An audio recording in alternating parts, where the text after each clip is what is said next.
लोग ये भी पेपर में सीधा पूछे जाने वाला प्रश्न है, मतलब ये अल्टीमेट प्रश्न है। पेपर में यूं समझो यूं उतर के आएगा ये, और गारंटेड आएगा। नहीं आए ना तो जिन्होंने सुपर चैट में पैसे दिए उन सबके पैसे वापस। ठीक है, इतना इंपॉर्टेंट प्रश्न है ये। चलो आ जाओ, क्या है ये देखो, यहां पर लिखा हुआ है चीफ इलेक्शन कमिश्नर और इलेक्शन कमिश्नर की नियुक्ति पर सुप्रीम कोर्ट का एक अहम फैसला आया है।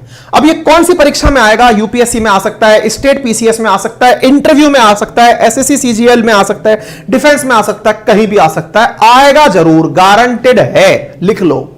सुप्रीम कोर्ट ने हाल ही में सुप्रीम कोर्ट की कॉन्स्टिट्यूशनल बेंच, जिसमें 5 जज थे, उन्होंने एक फैसला सुनाते हुए कहा है कि direct appointment of CEC and EC on advice of the committee consisting of PM, leader of opposition and CJI. Line तो केवल इतनी सी ही है।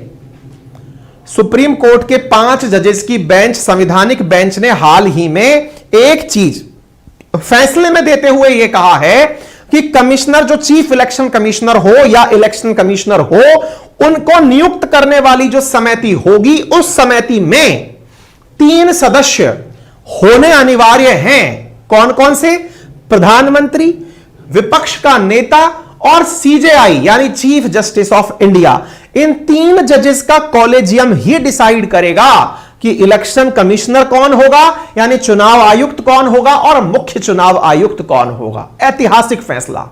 और यह फैसला तब तक मान्य होगा जब तक केंद्र सरकार इसकी पालना में कोई कानून ना बना दे।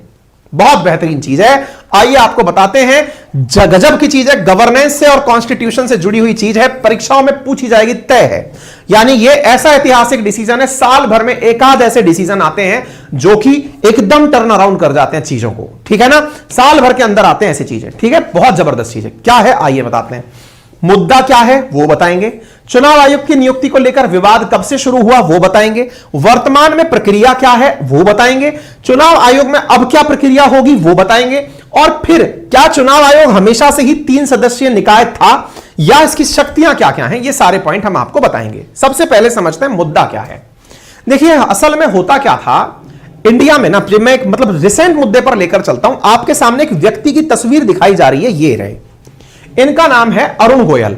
अरुण गोयल कौन है? मैं थोड़ा सा आपको कंटेंट दिखाता हूं, एक बार के लिए आप देखें। लाए थे लेकिन अपडेट नहीं हुआ है शायद, वो कोई बात नहीं। देखो अरुण गोयल क्या है ना, मैं इनके बारे में आपको बताता हूं। अरुण गोयल जो हैं, ये इस समय भारत के अंदर चुनाव आयुक्त हैं। असल में सारी लड़ाई इनकी नियुक्ति से शुरू हुई। क्या हुआ? असल में अरुण गोयल जो हैं, वो वर्ष 2022 के अंदर अरुण गोयल ने अपने पद से इस्तीफा दिया। उनका अगले महीने दिसंबर में रिटायरमेंट था। उन्होंने वीआरएस ले लिया, आईएएस थे, ऑफिसर थे, ये उद्योग विभाग के सचिव थे। इन्होंने अपने पद से इस्तीफा दिया और उन्हें अगले ही दिन चुनाव आयोग के अंदर चुनाव आयुक्त नियुक्त कर दिया गया, जिसके ऊपर बहस यह छिड़ गई कि सरकार क्या इतना ज्यादा डिसाइड करके कि इसे चुनाव आयुक्त बनाएंगे, इस तरह से फैसले लिए जाते हैं क्या? मतलब चुनाव आयुक्त का डिसीजन कैसे किया जाता है, इस आधार पर पीएलआई, पब्लिक इंटरेस्ट लिटिगेशंस जो हैं वो दायर किया जाना शुरू हुआ कि भाई साहब चुनाव आयुक्त की नियुक्ति जो है वो केंद्र सरकार क्यों करे। यहां से मुद्दा शुरू हुआ। मतलब यह है असल मायने में देश में अब तक जितने भी चुनाव आयुक्त नियुक्त किए गए हैं उनकी नियुक्ति केंद्र सरकार के द्वारा की जाती है। केंद्र सरकार राष्ट्रपति को अपनी तरफ से बताती है कि सर इसे नियुक्त कर दो, राष्ट्रपति नियुक्त कर देता है। लेकिन अब ऐतिहासिक फैसला आ चुका है और कहा गया है कि चुनाव मुख्य चुनाव आयुक्त हो या अन्य चुनाव आयुक्त हो, उनकी जो नियुक्ति है वो प्रधानमंत्री, लोकसभा में विपक्ष का नेता और सुप्रीम कोर्ट का जो सीजेआई है, चीफ जस्टिस ऑफ इंडिया है, वो तीनों मिलकर करेंगे और वो राष्ट्रपति को अपनी तरफ से नाम भेजेंगे कि सर इसको नियुक्त करिए। इससे क्या होगा? इससे चुनाव आयुक्त की भूमिका किसी भी प्रकार से किसी भी दायरे में नहीं आएगी, यानी कि एक संदेह के दायरे में नहीं आएगी कि किसी के प्रभाव में इसने काम किया है। ठीक है, विवाद कब से शुरू हुआ? 2018 में चुनाव आयोग के कामकाज को लेकर कई याचिकाएं दायर की गई थी, जिसमें यह कहा गया था कि मुख्य चुनाव आयुक्त और चुनाव आयुक्त जो हैं उनकी नियुक्ति के लिए वैसा ही कॉलेजियम बने, कॉलेजियम जो सुप्रीम कोर्ट के जजेस पे लागू होता है। कॉलेजियम, जो कि सीबीआई के डायरेक्टर पद की नियुक्ति के लिए लागू होता है। इसकी मांग 2018 से हो रही थी। इसके चलते सभी याचिकाओं को क्लब करते हुए सुप्रीम कोर्ट ने 5 जजेस की बेंच बनाई। उस 5 जजेस की बेंच ने, जिसको संवैधानिक पीठ कहा जाता है, उसने फैसला करते हुए कहा, जो मैंने आपको लाइन बताई। यह मुद्दा कहां से उठा था? 1985 बैच के आईएएस थे अरुण गोयल, जो कि 18 नवंबर को अपने पद से इस्तीफा लेते हैं। 19 नवंबर को इनको चुनाव आयुक्त नियुक्त कर दिया जाता है। वास्तविकता में इनका रिटायरमेंट 31 दिसंबर को आईएएस के पद से हो रहा था, लेकिन इन्हें सदस्य बना दिया जाता है वीआरएस दिला करके। इससे निष्ठा पर चुनाव आयोग की जो इंपार्शियल छवि है उस पर प्रश्न खड़े हो गए थे। जब ये चीजें बनने लगी तो ऐसी स्थिति में सवाल खड़ा होने लगा कि नहीं, हमें कुछ ऐसा करना होगा जिससे चुनाव आयोग की छवि जो है वो निष्पक्ष रहे।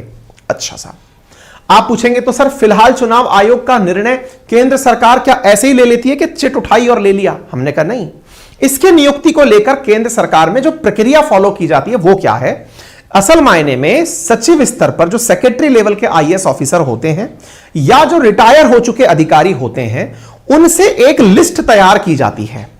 उस सूची के अंदर 40 तक नाम डाले जाते हैं।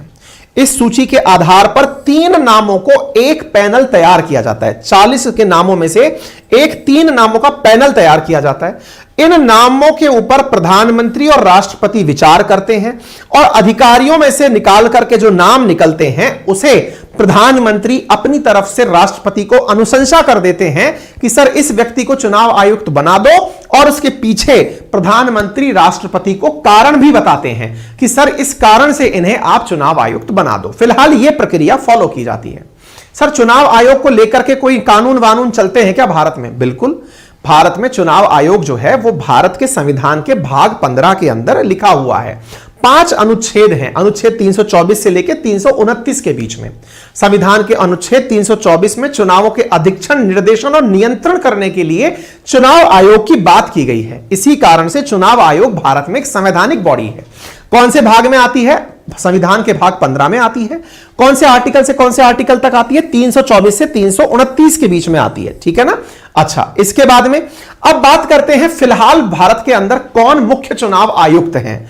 भारत के अंदर फिलहाल 3 चुनाव आयुक्त हैं, उनमें से एक मुख्य है और 2 सामान्य चुनाव आयुक्त हैं। जो मुख्य चुनाव आयुक्त हैं वो राजीव कुमार हैं। क्रम के अनुसार वो 25वें मुख्य चुनाव आयुक्त हैं। सर आपने अभी लाइन बोली 3 सदस्यों का बना हुआ चुनाव आयोग है, क्या यह हमेशा से 3 सदस्यीय था? जी नहीं। इसमें क्या कोई परिवर्तन हुए हैं क्या? जी हुए हैं। कब हुए थे बताएंगे, लेकिन उससे पहले क्या जान ले, इधर देखिए साथियों। नियुक्ति और कार्यकाल को लेकर सवाल है। क्या राष्ट्रपति मुख्य चुनाव आयुक्त और अन्य चुनाव आयुक्तों की नियुक्ति करता है? इनका कार्यकाल 6 साल और 65 वर्ष होता है। ये पेपर में प्रश्न पूछे जाते हैं भाई, ये मजाक नहीं चल रही है, पेपर के पॉइंट ऑफ व्यू से इंपॉर्टेंट है। सुप्रीम कोर्ट के जज की तरह इनको माना जाता है, उन्हें समान वेतन और भत्ते दिए जाते हैं। ठीक है। संविधान में चुनाव आयोग के जो सदस्य होंगे इनकी कोई भी योग्यता का उल्लेख नहीं किया हुआ है, इसलिए आप इस तथ्य को याद रख लें। ये चारों पॉइंट ऑप्शन में पूछे जाते हैं, देख लीजिए। चारों पॉइंट ऑप्शन में पूछे जाते हैं। मतलब क्या हुआ? राष्ट्रपति नियुक्त करता है, दूसरा 6 साल का कार्यकाल, तीसरा सुप्रीम कोर्ट के जज के समान, चौथा संविधान में चुनाव आयोग के सदस्यों की योग्यता तय नहीं की गई है। ठीक है। अब क्या प्रक्रिया होगी? अब जो प्रक्रिया होगी वो सीबीआई डायरेक्टर की तरह होगी। सीबीआई डायरेक्टर मतलब जिस प्रकार से सीबीआई डायरेक्टर के पद पर बैठे व्यक्ति की नियुक्ति होती है, वैसे ही जो मतलब चीफ इलेक्शन कमिश्नर है उसकी नियुक्ति होगी। सीबीआई डायरेक्टर की प्रक्रिया क्या होती है? उसको भी अब प्रधानमंत्री, चीफ जस्टिस ऑफ इंडिया और विपक्ष का नेता, लीडर ऑफ अपोजिशन मिलकर के चयनित करते हैं। अगर विपक्ष का नेता नहीं है तो सिंगल लार्जेस्ट पार्टी जो अपोजिशन में बैठी है उसका नेता, जैसे फिलहाल जो विपक्ष के नेता की भूमिका है वो कांग्रेस की तरफ से निभाई जा रही है। ठीक है। उनकी तरफ से जो लीडर ऑफ अपोजिशन होंगे वो बैठेंगे उस पैनल में जो ये डिसाइड करेगा कि किसे बनाया जाए देश के अंदर सीबीआई का डायरेक्टर। ऐसे ही सुप्रीम कोर्ट के चीफ जस्टिस या उनके द्वारा नॉमिनेटेड कोई और जज ये तीनों लोग डिसाइड करेंगे कि किस व्यक्ति को सीबीआई का डायरेक्टर बनाया जाए। वैसे ही अब प्रक्रिया यहां पर सीजेआई के साथ मिलकर के तैयार की जाएगी सीईसी के बनाने की। क्लियर हो गया? तो आपको एक साथ दो सवाल मिल गए तैयार होकर के। सीबीआई का अपॉइंटमेंट जैसे होता है डायरेक्टर का, वैसे ही अब डायरेक्ट सीईसी चुनाव आयुक्त का जो रिक्रूटमेंट है वो होगा। ठीक है, सीबीआई किसके अधीन काम करती है? तो दिल्ली पुलिस एस्टेब्लिशमेंट एक्ट 2014 के तहत कार्य करती है। ठीक है साहब। अच्छा, अब इलेक्शन कमीशन की शक्तियां और कार्य क्या हैं? हालांकि इस पर पूरा चैप्टर है, जब आप इंडियन पॉलिटी पढ़ेंगे तब इसको और पढ़ लेना। फिर भी मैंने एक प्लेन शीट आपको बनाकर इस पर दे दी है, आप पढ़ लेना ये क्या क्या कार्य करती है। क्या चुनाव आयोग हमेशा 3 सदस्यीय निकाय था? आंसर है नहीं। चुनाव आयोग हमेशा से 3 सदस्यीय निकाय नहीं था। क्यों नहीं था? तो मैं आपको बताता हूं। देखिए, असल में भारत के संविधान में यह नहीं लिखा हुआ है कि कितनी संख्या में चुनाव आयुक्त होंगे। हालांकि संविधान के अनुच्छेद 324 क्लॉज 2 में कहा गया है कि चुनाव आयोग में एक तो मुख्य चुनाव आयुक्त होगा और अन्य चुनाव आयुक्त हो सकते हैं।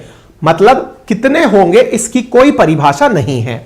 ऐसी स्थिति में यह राष्ट्रपति पर निर्भर करता है कि इनकी संख्या कितनी हो, यानी कि राष्ट्रपति डिसाइड करेगा कि कितनी संख्या के अंदर चुनाव आयुक्त हो। आजादी के बाद देश में चुनाव आयोग में सिर्फ मुख्य चुनाव आयुक्त होते थे। लंबे समय तक मुख्य चुनाव आयुक्त ही चलता रहा, अन्य चुनाव आयुक्त हुए ही नहीं। पहली बार 1989 में राजीव गांधी जी की सरकार ने 2 और चुनाव आयुक्तों को नियुक्ति दी, यानी 1+2 कर दिए। ठीक है, इसके बाद में यह चुनाव आयोग 1+2 के आधार पर रन होने लगा। जब यह चलने लगा तो यह 9 आम चुनावों से पहले की घटना थी। 2 जनवरी 1990 को फिर वीपी सिंह की सरकार ने इन नियमों में संशोधन किया और चुनाव आयोग को फिर से 1 सदस्यीय बॉडी बना दिया। 1989 में 3 सदस्यीय, 1990 में 1 सदस्यीय, 89 से पहले भी 1 सदस्यीय। ठीक है। अच्छा, इसके बाद में फिर 1 अक्टूबर 1993 को पीवी नरसिम्हा राव की सरकार ने फिर से एक अध्यादेश पारित किया और अध्यादेश पारित करके चुनाव आयुक्तों की संख्या को फिर से बढ़ा दिया। तब से लेकर आज तक भारत में 1+2 का सिस्टम चला आ रहा है। यह आंसर बहुत काम का है, याद कर लेना। यह पूरा की पूरा फॉर्मेट आपको लिखित में मिल जाएगा। वर्ष 2017 में चुनाव आयोग से संबंधित सवाल पूछा गया है। भारत का चुनाव आयोग 5 सदस्यीय निकाय होता है, देखते ही आंसर कटा दोगे। केंद्रीय गृह मंत्रालय आम चुनाव उपचुनाव दोनों के संचालन के लिए चुनाव कार्यक्रम तय करता है, कटा दोगे। चुनाव आयोग मान्यता प्राप्त राजनीतिक दलों के अंदर विवादों का समाधान करता है, ये तो आपने अभी भी देखा है। शिवसेना और शिंदे के अंदर जो ग्रुप का बंटवारा था वो चुनाव आयोग ने ही किया है। केवल तीसरा आंसर सही है, देख लिया। 2017 में यह सवाल आ चुका है। अब इस बार के मेंस एग्जाम में 2022 में सवाल पूछा गया, आदर्श आचार संहिता के उद्भव के आलोक में भारत के निर्वाचन आयोग की भूमिका का विवेचन कीजिए। यह सवाल इस बार के मेंस में पूछा गया है। मैं आपसे फिर कह रहा हूं, हमें गर्व है हमारी टीम पर, हमें गर्व है हमारे कंटेंट पर कि हम लोग मेहनत करके आपको बेहतरीन चीज दे रहे हैं। आपसे केवल इतनी सी उम्मीद करते हैं कि आप इस कंटेंट को रिलीजियसली पढ़ लें, है ना। इन नोट्सों को आप पढ़ करके इधर उधर भटकने से अच्छा है अगर आप इस क्लास में इतना समय दे रहे हैं तो इसे अच्छे से तैयार कर लें। क्लियर? कंटेंट क्लास पूरी होने के बाद अभी टेलीग्राम पर डाल दिया जाएगा। साथियों, ये सेशन मंडे टू फ्राइडे ही है, सैटरडे संडे ऑफ रहेगा, पेड क्लास भी ऑफ रहेगी और ये वाली यूट्यूब क्लास भी ऑफ रहेगी। लेकिन आपको आरएनए के ऊपर कुछ इंपॉर्टेंट वीडियोस काट काट कर हम डालते रहेंगे ताकि आपका कंटिन्यूएशन में रिवीजन होता रहे। ठीक है। बाकी आप में से कोई भी साथी अगर जुड़कर पढ़ना चाहता है तो हमारा जो हमने आपसे कहा ना स्टैटिक जीके का, जिसमें हिस्ट्री, ज्योग्राफी, पॉलिटी, इकोनॉमी चारों सब्जेक्ट हैं, पूरी 1 साल की वैलिडिटी के साथ कोर्स शुरू हो चुका है। यदि आप में से कोई साथी उसे ज्वाइन करना चाहता है तो बिल्कुल इसी तरह से बोर्ड पर बेहतरीन कंटेंट के साथ आपको कोर्स दिया जा रहा है। ठीक है, आप लोग उसे यूज कर सकते हैं। मात्र 1999 में आपको साल भर के लिए कोर्स उपलब्ध कराया जा रहा है, जिसे बहुत एनालिसिस के साथ आप लोगों को पढ़ाया जा रहा है। कहां पर उपलब्ध है? तो लिंक एप्लीकेशन का हमने कमेंट बॉक्स में पिन कर दिया है। इसके अंदर पेड कोर्सेज के अंदर आप पहुंचे, यहां पर प्रॉपर आपको पीडीएफ भी कंटेंट की मिलेगी, बढ़िया डिजिटल बोर्ड से होती हुई हमारी क्लासेस भी मिलेंगी। और कुछ नहीं तो जिन्होंने क्लास ले ली है उनसे फीडबैक ले लो, बाकी फिर खुद से डिसाइड कर लेना। अगर आपके कुछ डाउट है कि लैंग्वेज कैसी होगी, जैसे मैं पढ़ा रहा हूं वैसे ही पढ़ाऊंगा। पीडीएफ मिलेगा या नहीं? बिल्कुल मिलेगा। क्लास लाइव जो निकल चुकी हैं वो रिकॉर्डेड फॉर्मेट में भी मिल जाएंगी। शाम 8:30 बजे होती हैं, मंडे टू फ्राइडे होती हैं। ठीक है साहब। अधिक जानकारी के लिए आप हमारी टेक्निकल टीम को इन नंबर्स पर कॉल कर सकते हैं, सुबह 8 से लेकर के रात 8 बजे तक।